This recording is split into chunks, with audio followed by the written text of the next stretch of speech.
Assalamualaikum warahmatullahi wabarakatuh. Senang kembali bertemu dengan kami di sini.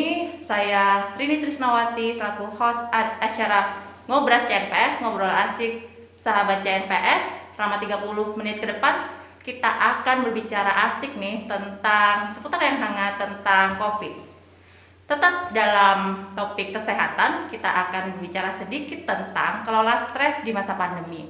Oke, sebelum itu saya bersama dengan narasumber Dr. Iketut Arya Santosa, spesialis jiwa beliau adalah psikiater dari Rumah Sakit Jiwa Provinsi Bali.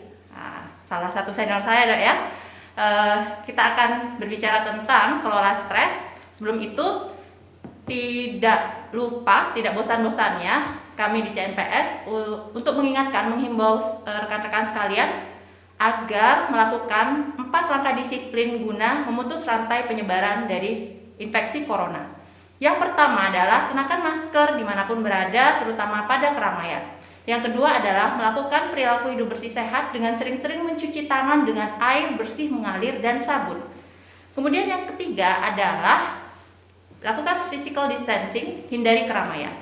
Dan yang keempat, melakukan karantina atau isolasi mandiri terutama pada pelaku perjalanan. Oke, tak sabar ya kita akan berbicara tentang stres nih, karena zaman pandemi ini merupakan zaman yang tidak mudah. Banyak orang merasakan efeknya dari segi fisik dan juga ternyata psikis yang terkena. Salah satunya adalah stres. Nah, banyak orang yang stres nih, Dok. Kalau Dokter Arya sendiri, saya nih terutama juga pernah mengalami stres pada saat awal-awal corona, karena kita merupakan tenaga medis yang mau tidak mau berinteraksi dengan beresiko untuk terpapar juga ya, Dok ya. Nah, Dokter Arya mungkin bisa memaparkan sedikit apa sih stres itu, apa sih bedanya stres mungkin dengan cemas atau depresi, atau bagaimana stres itu, Dok? Oke, terima kasih atas perkenalannya, atas pembukaannya. Saya belum nanya dulu, Dok ya, apa kabar dokter? Lupa tadi. Soalnya kita sudah ketemu setiap hari, saya sampai lupa menanyakan kabar. Bagaimana dokter kabarnya? Kabarnya sehat. Sehat ya. Sehat itu adalah sehat fisik dan sehat jiwa juga. Dan sosial juga, dan sosial. Sesuai dengan definisi WHO. Ya, betul. Baik dokter, sibuk apa ya, ini?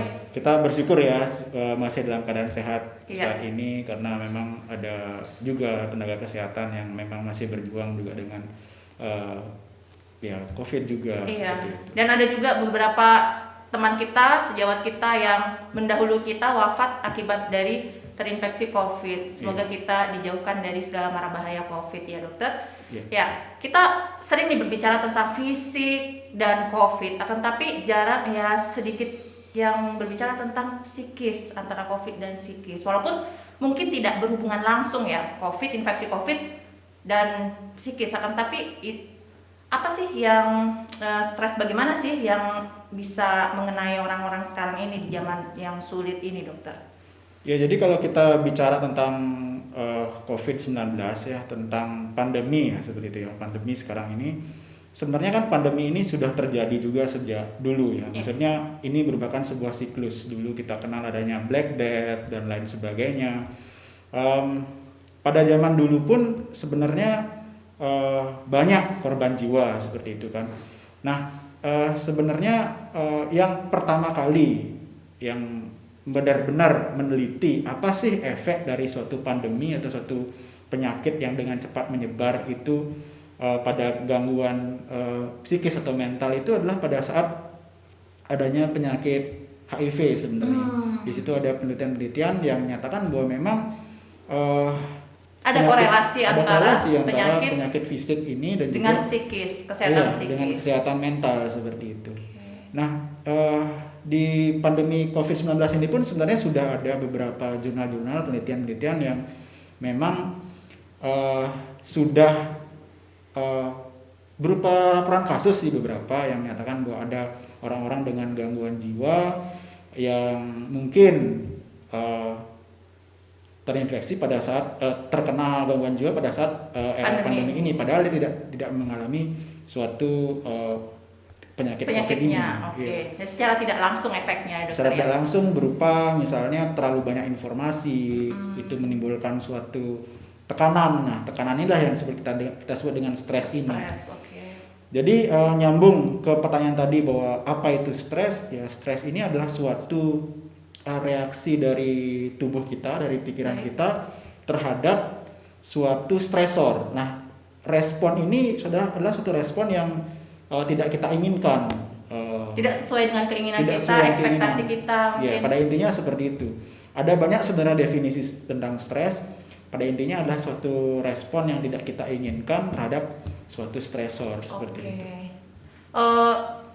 Dokter, satu lagi, penyebab stres itu apa sih sebenarnya? Yang membuat kita tidak nyaman itu apa aja? Ya, kalau penyebab stres memang ada macam-macam ya. Tadi kita bisa bicarakan tentang pandemi ini. Pandemi ini pun sebenarnya adalah suatu tema besar gitu ya, suatu tema besar yang dia menyebabkan berbagai tekanan atau stresor itu. Ada tentang ketidakpastian. Ketidakpastian itu terkait misalnya dengan pekerjaan, ada banyak misalnya yang dirumahkan seperti itu. Ada terkait dengan keuangan, finansial itu nanti ke depan bagaimana seperti itu. Terkait dengan juga kesehatan, apakah kesehatan kita dirinya besok sendiri. bisa terinfeksi atau Iya, bagaimana benar. dokter ya? Dan ini kan menyerang berbagai kalangan, termasuk anak-anak kita sendiri juga pun mengalami stresor ini. Jadi beberapa kali anak saya sendiri mengatakan, "Bapak kapan sekolah?" seperti Iya, itu kan. betul. Sudah bosan di rumah, itu juga merupakan sebuah stresor buat mereka seperti itu. Jadi ada macam-macam penyebab stresor, dari hal-hal yang kecil, Yap. bisa hal-hal kecil, bisa juga suatu Yang hal-hal yang besar juga lah seperti itu. Mengenai semua kalangan juga, tua muda. Bahkan ketika kita berjalan ke sini nih ke RSJ Iya. gitu misalnya, wah terlambat nih, udah waktunya, Itu sudah stresor dong ya? sudah stresor Oke. juga. Berbicara di sini pun juga sebuah stresor. Kita di depan kamera, Iya. stresor juga. Oke Iya, dokter. stresor juga. Jadi apakah semua stres itu buruk atau bagaimana dokter? Karena dalam pikiran awam atau kebanyakan mereka menganggap stresor itu aduh gue nggak mau stres gitu karena itu bisa menyebabkan dampak-dampak yang buruk. Sebenarnya bagaimana dokter? Apakah semua stres itu buruk? Ya, kalau kembali ke definisi adalah stres. Stres itu adalah suatu respon terhadap suatu stresor seperti itu ya. Dan stresor ada di mana-mana. Setiap hari kita mendapatkan stresor itu Selama sendiri. kita masih hidup kayaknya stresor itu Selama bakal kita ada. masih hidup pasti selalu ada stresor. Iya. Nah, dan stresor itu kan sudah berlangsung ya dari sejak zaman dulu, sejak zaman purbakala sampai zaman sekarang itu sudah berlangsung. Cuman, nah ada yang namanya eustress, ada yang namanya distress seperti itu. Eustress ini adalah bagaimana ketika kita mampu mengelola stres ini, stres ini malah bisa meningkatkan performa kita, meningkatkan kemampuan dan juga kemauan kita untuk berusaha lebih baik untuk menghadapi stresor ini. Sedangkan ada yang namanya distress, ketika misalnya stresor ini terlalu berat buat kita gitu. Nah, ini malah menurunkan performa. Dan kita tidak bisa manajemen stres itu sehingga itu bisa memperburuk kondisi kita seperti itu. Ketika kita tidak mampu memanage stres ini dengan baik, ini bisa menjadi suatu distress, terutama kalau misalnya stresor-stresor yang berlangsung lama, kronis seperti, dan juga kita kurang bisa memahami dan juga kurang bisa menerima terus mencari strategi-strategi yang tepat untuk mengatasi stres ini. Coba deh bayangkan kalau misalnya ya Gimana? hidup kita tanpa stres itu bosan nggak sih? Lempeng aja gitu ya. Memang ada kurvanya itu. Ketika misalnya kita tidak ada stresor gitu, kita malah menjadi bosan, malah menjadi malas. Ya gitu-gitu aja gitu ya. aja. Coba kalau misalnya murid tidak ada ulangan Ujian, harian gitu misalnya, dia malah nggak belajar, malah dia nggak betul, mampu untuk belajar ya, apa sih yang saya nggak tahu gitu, dia nggak tahu gitu. Sedangkan ketika ada stresor itu sendiri, bahwa besok mau ulangan gitu, dia terpaksa untuk belajar gitu. Wah, aku lapar itu juga sudah stres juga. Ketika kita tidak memanage lapar ini dengan baik, itu malah akan menjadi suatu hal yang bikin kita uring-uringan seperti itu. Ketika misalnya kita stres, lapar nih, ini sebuah stres. Ayo ajak teman misalnya makan bareng gitu, misalnya bisa-bisa kita ditraktir sama teman. Ya, itu adalah manajemen stres yang baik. Manajemen ya. stres yang Jadi mungkin, kalau bisa diambil kesimpulan bahwa stres itu adalah ujian. Kalau kita bisa manajemen bagus, kita lulus, kita bisa naik kelas, performance bagus. Tapi kalau stres itu kita tidak bisa lulus, jadi dia bisa di-stres, kita malah bisa menjadi lebih buruk daripada sebelumnya, Pak. Seperti itu, dokter. bisa jadi dibilang seperti itu. Cuman patut kita pahami juga bahwa tidak bisa juga kita mengatakan kepada orang ketika dia misalnya tidak mampu manage stresnya bahwa dia itu adalah seseorang yang lemah. Tidak bisa juga kita katakan seperti itu, karena ya setiap orang punya Kapasitas berbeda-beda. punya stresor yang berbeda-beda, kapasitas yang berbeda-beda seperti itu. Kalau kita bayangkan ya misalnya dokter ini punya spons ya untuk cuci piring ya. Punya spons untuk cuci piring itu. Tahu aja saya suka masak. Kan ada sponsnya. Kan sama tuh ukurannya semuanya. Nah, ketika misalnya ada 2 sendok air gitu misalnya kita tumpahkan di meja, setiap spons itu pasti bisa menyerapnya dengan baik kan. Nah, kemudian ketika misalnya ada 2 spons yang berbeda, satunya cuman disuruh menyerap 2 sendok air, yang satunya lagi 2 ember air. Kan yang satunya lagi nggak bisa dia. Seperti itu. Jadi yang spons ini tidak boleh menjudge yang lain bahwa kamu lebih lemah daripada aku. Jangan tidak ada stigma antar orang dalam menangani stres itu, tidak dokter boleh ya. Oke. Nah, ini dokter, pertanyaan lainnya adalah apa sih dampak stres itu bagi tubuh, dampak yang nyata maupun yang mungkin nggak sekarang nih dampaknya, tapi besok-besok kapan gitu, dokter? Ada nggak dampak yang positif? Sudah pasti ya kalau kita merasa termotivasi dengan stres itu, tapi ada dampak-dampak yang negatif tidak, dokter? Oke, karena kita sesama dokter ya, jadi kita harus ada sedikit ilmiahnya lah, sedikit ya. Baik. Ada sedikit ilmiahnya. Yang di sana jangan pusing-pusing ya, skip aja kalau misalnya pusing, silakan dokter. Artinya kita ini kan sebagai manusia ini adalah satu paket. Itu yang pengen saya katakan pertama kali, bahwa kita adalah satu paket, bahwa antara fisik dan mental itu kita tidak bisa pisah-pisahkan seperti itu. Tidak bisa kita pisah-pisahkan. Jadi ketika ada suatu ancaman terhadap fisik kita atau keberadaan kita, seluruh tubuh kita ini akan berespon, baik itu dari pikiran, perasaan, dan juga dari fisik kita seperti itu. Contohnya misalnya ketika kita dikejar oleh seekor anjing yang galak gitu misalnya. Saya berdebar-debar jadinya. Dikejar oleh seekor anjing yang galak. Jadi ada perasaan takut, ada pikiran bahwa nanti gimana kalau dia menggigit saya. Di situ ada sinyal-sinyal ke otak kita bahwa ada stresor seperti itu. Nah, di situ akan muncul hormon-hormon stres. Hormon-hormon stres itu ada kortisol contohnya, dan kortisol ini akan mengaktifkan misalnya denyut jantung akan lebih cepat lagi, terus nafas akan menjadi lebih cepat lagi, dan otot kita akan menjadi lebih tegang lagi. Terus berkeringat dingin seperti itu. Berkeringat, kemudian mulut kering seperti itu. Apa sih fungsinya itu? Ya sebenarnya tubuh kita nih fungsinya dia baik dia gitu, pengennya agar kita mempersiapkan tenaga untuk lari ya, untuk lari atau untuk melawan stresor itu sendiri. Nah, seperti itu. Nah, di dalam tubuh itu juga terjadi denyut jantung yang meningkat tadi ya, sudah saya sampaikan, dan kemudian juga ada pembuluh darah yang mengecil. Seperti itu semua tujuannya baik pada saat kita menghadapi stresor itu atau anjing itu, mungkin sekitar 10 sampai dengan 15 menit seperti itu ya. Nggak lama juga ya pada saat itu aja kita mengalami itu, karena itu sangat penting. Nah, ketika misalnya hal-hal itu berlangsung lama, berdebar-debar berlangsung lama, terus kemudian pembuluh darahnya menyempit berlangsung lama, nafasnya sesak berlangsung lama, terus ini tegang berlangsung lama. Coba deh kalau misalnya kita pegang gelas berisi air cuma 5 menit kayak gini kan nggak apa-apa. Coba pegang terus selama 12 jam misalnya. Pegel juga.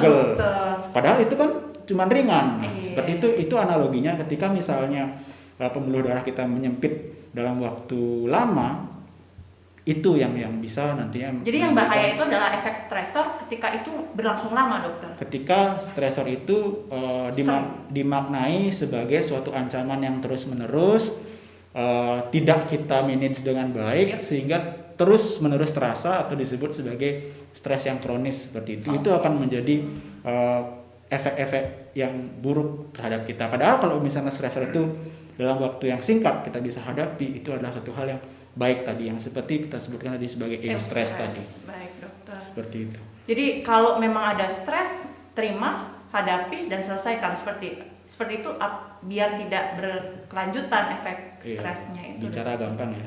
Bicara gampang. Ini memotivasi diri sendiri juga sih. Oke dokter, tadi sudah dampaknya. Jadi dampak yang buruk itu bisa tidak mengenai kita ketika kita bisa memanajemen stres dengan baik. Nah, sekarang pertanyaannya adalah bagaimana cara memanajemen stres yang baik itu, dokter? Ya, bagaimana manajemen stres yang baik ya.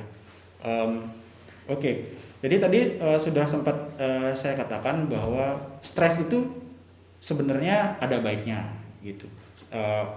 Kalaupun misalnya kita bisa manage dengan baik, itu akan menjadi suatu hal yang malah meningkatkan performa kita. Nah, bagaimana manage stres itu sendiri? Jadi sebenarnya ada banyak tips ya untuk mengatasi atau manage stres ini. Ada penelitian yang menarik yang mengatakan bahwa sebenarnya bukan stres itu yang membunuh Anda gitu. Bukan stres itu yang membuat Anda menjadi burnout atau misalnya menjadi tidak bisa berperforma dengan baik, tetapi persepsi kita terhadap stres itu sendiri. Jadi ada penelitian yang mengatakan bahwa ada dua kelompok, yang satu mengatakan bahwa dia mempersepsikan stres dengan baik, bahwa ini adalah sebuah tantangan, bahwa ini bisa dihadapi, sedangkan yang pihak kedua menyatakan bahwa stresor ini adalah suatu hal yang bisa membunuh, hal yang menakutkan. Malah yang kedua ini yang lebih cepat meninggal gitu dibandingkan dengan yang pertama, seperti itu. Jadi yang pertama adalah kita memahami dulu, menerima bahwa ini emang ada, kita mendapatkan stresor, dan kemudian kita pahami bahwa stresor ini bisa kita jadikan sebagai batu loncatan, bisa kita jadikan sebagai momen untuk kita belajar lebih baik lagi. Penelitian ini juga berkorelasi juga dengan penelitian yang satunya lagi yang menyatakan bahwa ketika orang-orang yang stres atau menghadapi stresor ini, dia merasa tidak bisa menghadapinya sendiri, dia mencari orang lain, dia berbagi dengan orang lain, kemudian bersama-sama dengan orang lain untuk mengatasi stresor ini outcome-nya akan lebih baik seperti itu. Karena sebenarnya ketika stres tadi itu bukan cuma hormon kortisol aja yang muncul, tapi juga ada namanya hormon oksitosin. Oksitosin ini adalah mendorong kita untuk mencari kenyamanan bersama orang lain seperti itu, untuk berbagi, untuk menyatakan, oh aku lagi menghadapi tekanan ini gitu misalnya, terus apa kamu bisa bantu atau semacam itu, atau misalnya cuman dia bercerita bahwa dia memerlukan dukungan seperti itu bisa. Itu dua hal yang pertama. Terus kemudian hal-hal lain terkait misalnya tadi ada hormon kortisol tadi kan ya, kortisol yang menyebabkan nafas menjadi lebih cepat berdebar seperti itu. Itu juga ada kaitannya dengan saraf-saraf simpatik parasimpatik. Lagi-lagi ini kedokteran ya, nggak apa-apa dikit. Efeknya apa? Ada simpatik parasimpatik. Kalau simpatik itu adalah itu tadi ketika kita harus ready untuk menghadapi sesuatu. Sedangkan parasimpatik adalah ketika kita tenang, nyaman seperti itu. Nah, ketika stres terjadi itu simpatik itu mendominasi. Nah, kita perlu bisa seimbangkan dengan parasimpatik ini. Menyeimbangkan dengan parasimpatik salah satunya tadi dengan mengatur nafas itu bisa. Jadi itu ada tips berupa bagaimana kita bisa merasa lebih tenang dengan breathing exercise. Dengan breathing exercise atau latihan nafas itu sendiri. Baiklah. Terus kemudian ada juga mekanisme berupa olahraga.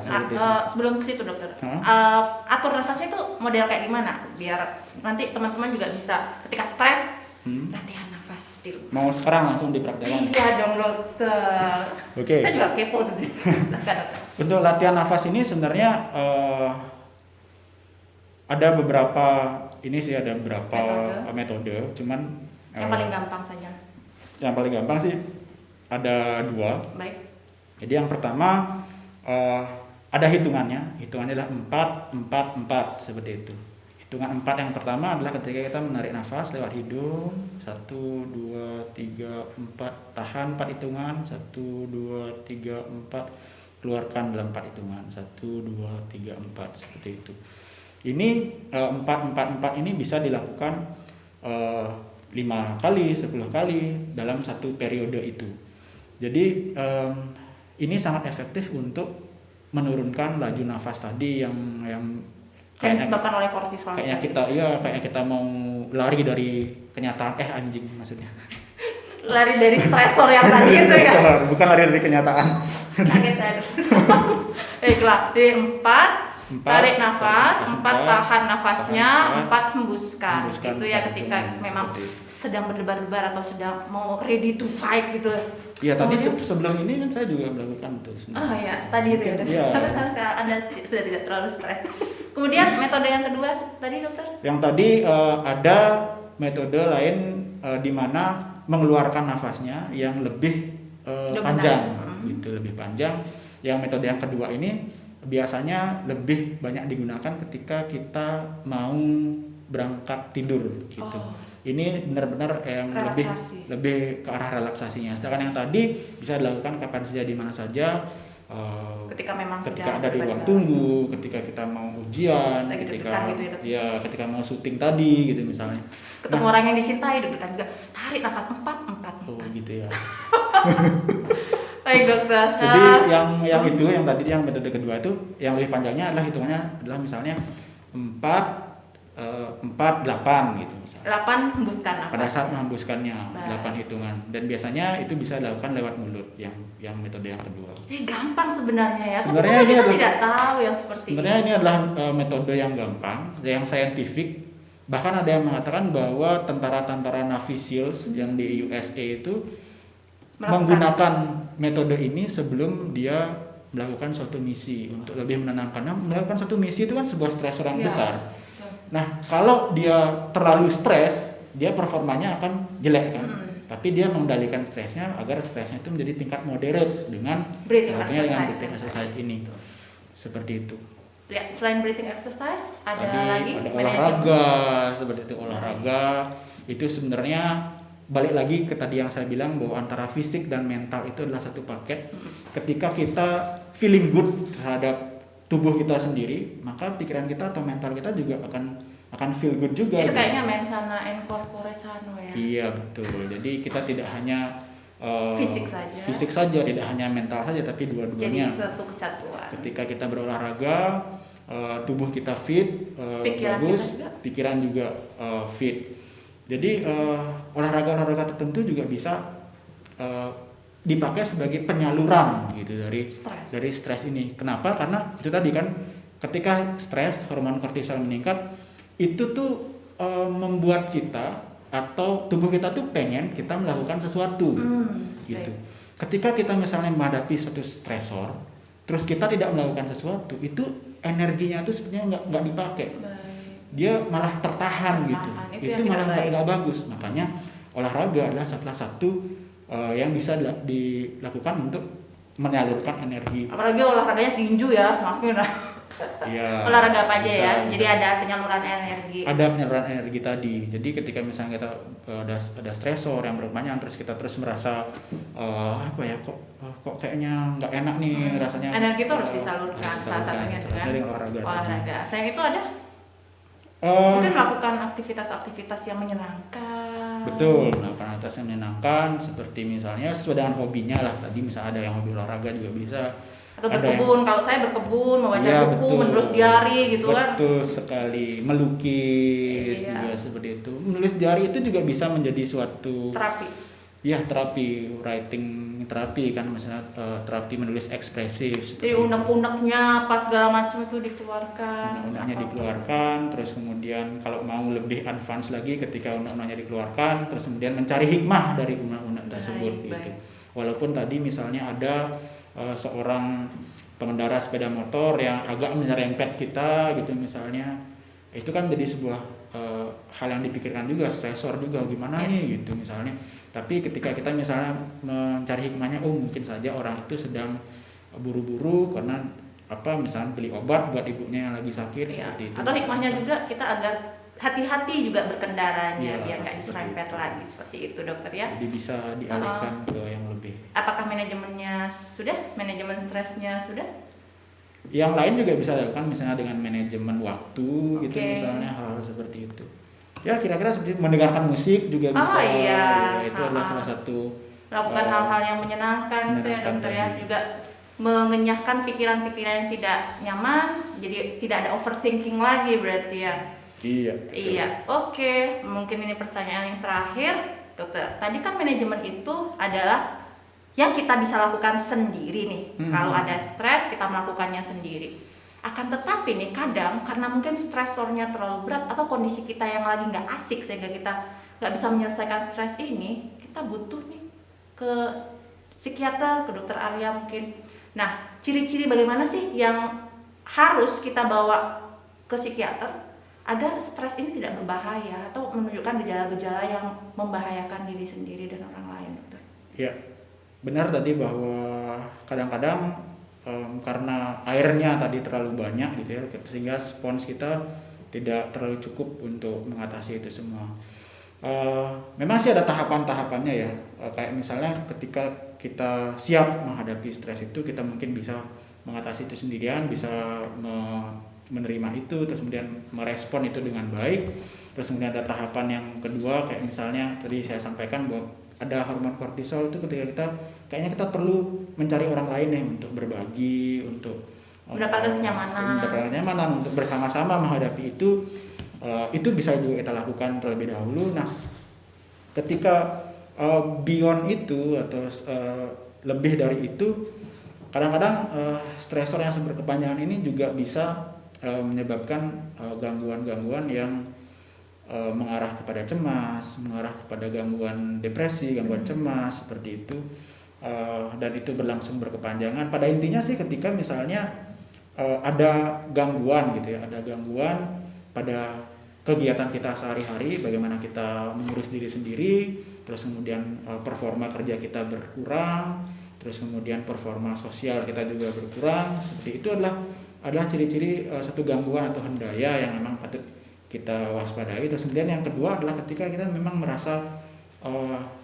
kok penderitaan ini berkepanjangan dan sangat berat sekali ya untuk saya atasi sendiri, dan juga bahkan untuk saya atasi bersama orang terdekat saya, seperti itu. Jadi pemahaman seperti itu bisa menjadi suatu start untuk kita mencari pertolongan profesional. Dan mencari pertolongan profesional ini bukanlah suatu hal yang tabu, bukanlah bukti bahwa kita lemah seperti itu, bukan bukti bahwa kita kurang bersyukur, bukan bukti bahwa kita kurang bersembahyang atau berdoa gitu. Ya itu tadi, karena memang spon kita nggak cukup untuk mengatasi tumpahnya seember air seperti itu. Sedangkan yang lain mungkin bisa mengatasi karena itu mungkin cuma 1 sendok 2 sendok air seperti itu. Jadi tidaklah hal yang tabu untuk mencari pertolongan profesional, karena banyak stresor yang berkepanjangan ini dia tuh munculnya bukan menjadi suatu keluhan-keluhan seperti saya sedih, saya cemas. Kenapa malah banyak yang munculnya dalam keluhan-keluhan fisik, misalnya nyeri yang berkepanjangan seperti itu. Sedangkan ketika misalnya diperiksa gitu misalnya, itu tidak ada kelainan. Ini adalah akibat dari stres yang berkepanjangan yang mungkin nanti nama lain dari gangguannya ada nama lainnya lagi, kayak misalnya gangguan cemas tadi, gangguan depresi, atau gangguan somatoform seperti itu bisa diakibatkan oleh stresor yang berkepanjangan seperti itu. Nah, hal-hal seperti itulah yang memang tidak apa-apa untuk mencari pertolongan profesional, daripada itu berlangsung terus-menerus dan kita malah tidak bisa berfungsi dengan baik seperti itu. Tidak bisa melakukan fungsi sehari-hari dengan baik tuh bisa dicontohkan nggak dokter? Gimana sih biar teman-teman tuh tahu, menyadari sejak dini dia merasa baik-baik aja, akan tapi kita melihatnya oh ini udah nggak benar nih, harus segera mencari pertolongan. Deteksi dini itu biar mereka tahu ciri-cirinya, dokter. Ya misalnya adanya suatu gangguan tidur. Oke, gitu, gangguan misalnya tidur ya. tidur. Jadi gangguan tidur itu salah satu ciri awal dari gangguan. Iya, salah satunya adalah suatu gangguan tidur, terus kemudian ada perasaan yang terus menerus kayak kok kayaknya nggak ada yang nggak beres terus, tapi saya nggak tahu ini apa seperti itu. Terus misalnya kelihatan dalam performa kerjanya yang menurun, misalnya kalau anak SMA misalnya atau anak sekolahan gitu, misalnya prestasi belajarnya menurun. Kalau kita yang udah bekerja ini misalnya ada banyak kewalahan kita tugas-tugasnya tidak dikerjakan dengan tuntas dulu padahal bisa. Iya, kewalahan dalam mengatasi tugas-tugas tersebut. Seperti tadi juga saya sampaikan, juga ada yang misalnya berupa kelelahan yang berkepanjangan, terus ada yang berupa misalnya kayak perasaan sedih yang terus menerus, misalnya nafsu makannya berkurang atau bahkan bertambah, seperti itu. Oke, itu mengarah ke depresi, dokter ya jadinya. Iya, jadi itu dah, stresor itu bisa mengarah nantinya ke gangguan-gangguan lain, misalnya ke arah gangguan cemas tadi, gangguan depresi tadi, gangguan somatoform tadi, seperti itu. Jadi red flag-nya atau ciri-cirinya tadi lebih ke gangguan tidur tadi, terus misalnya ke performa tadi yang berkurang, dan adanya rasa nggak nyaman pada diri sendiri, seperti itu. Baik, dokter. Jadi jangan disepelekan stres itu, karena nanti ujung-ujungnya bisa ke depresi dan bahkan bisa bunuh diri, dokter ya, kalau misalnya tidak termanajemen dengan baik. Kalau sudah kita mengarah ke depresi, dokter. Jadi perlu menyadari sejak awal dan lakukan manajemen stres dengan baik. Begitu, dokter. Mungkin ada kata-kata terakhir yang mau disampaikan sebelum kita tutup acaranya? Kata-kata terakhir ya? Kalimat terakhir. Take home message ya, dokter. Pesan-pesan. Silakan, dokter. Ya, jadi tubuh kita, tubuh manusia adalah satu paket yang sebenarnya sudah dianugerahkan oleh Tuhan, cukup sempurna, bahkan misalnya sempurna seperti itu. Dan semua hal yang ada di dalam tubuh kita ini semua didesain untuk kebaikan kita sendiri. Ketika misalnya ada suatu hal ancaman, kita sudah disiapkan untuk menghadapi ancaman itu. Nah, kita perlu belajar untuk memahami diri sendiri, untuk belajar untuk memahami stresor di luar lingkungan kita sendiri juga, agar kita menjadi lebih baik. Stresor ini bisa kita manage dengan lebih baik. Dan kemudian kalau memang misalnya sudah cara-cara itu sudah kita tempuh semuanya, tidak berhasil, tidak apa-apa untuk berkonsultasi dengan profesional, dengan dokter, dengan psikolog, dengan psikiater.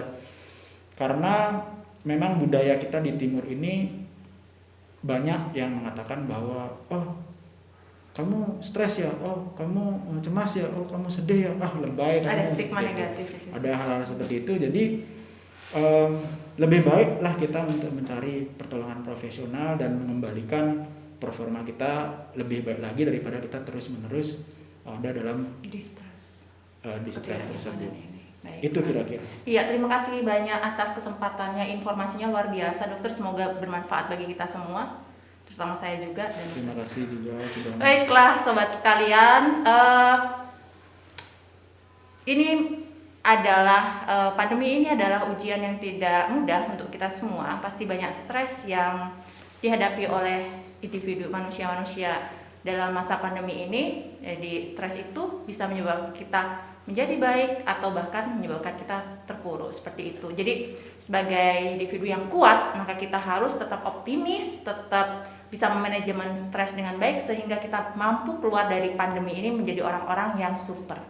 Demikian acara Ngobras CNPS, ngobrol asik sahabat CNPS. Kali ini kita akan berjumpa kembali di episode selanjutnya dengan narasumber dan topik yang keren. Baiklah, terima kasih. Mohon maaf atas segala kesalahan penyampaian. Saya Rini Trisnawati dan Dr. Arya Santosa pamit undur diri. Wassalamualaikum warahmatullahi wabarakatuh.